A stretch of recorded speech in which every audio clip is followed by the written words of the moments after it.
ani khatung male subrai ji suno thimani olomo mothang jang nano ani khatung male jukha sakawo thimani olomo mothang jang nano pui tu khlai nai be bak brongo mothang ti shana pai thang ni ashalo subrai ji sule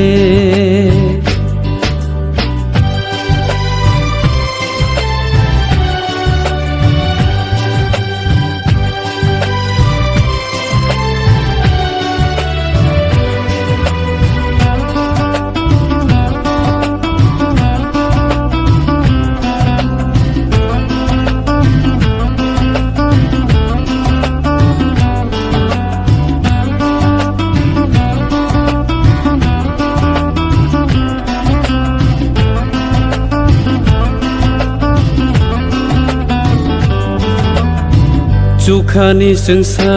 sao bemak shenamda tong thong ma bai kuplung aro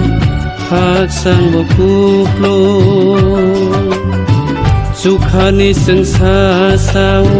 bemak shenamda tong thong ma bai kuplung aro hak sang bo kuplung tabu ka kham zaro aro mukti huai rezanga tabog leng sang borogro aro leng lama mana tabu ka kham zaro aro mukti huai rezanga tabog leng sang borogro aro leng lama mana ani khatung male subrai ji suno thimani olomo mothang jang nano ani khatung male jukha sakawo thimani olomo mothang jang nano pui tu khlai nai be bak brongo mothang ti shana pai thang ni ashalo subrai ji sule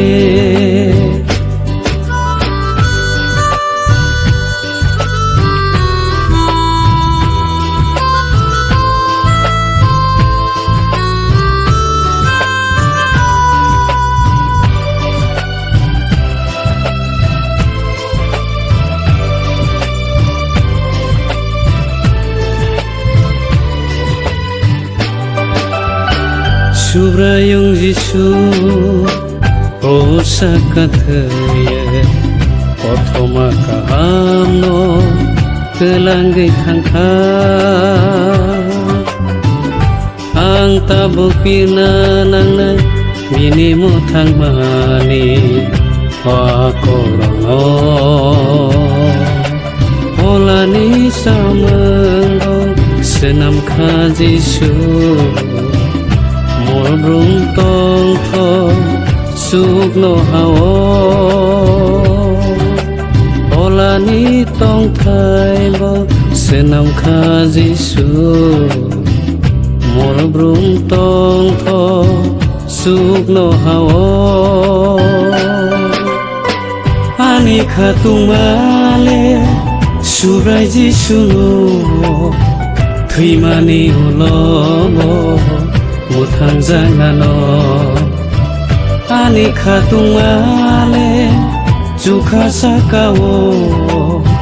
thimani olomo mothang jang nano pui tu khlai nai be bak brongo mothang ti shana pai thang ni ashalo subrai ji sule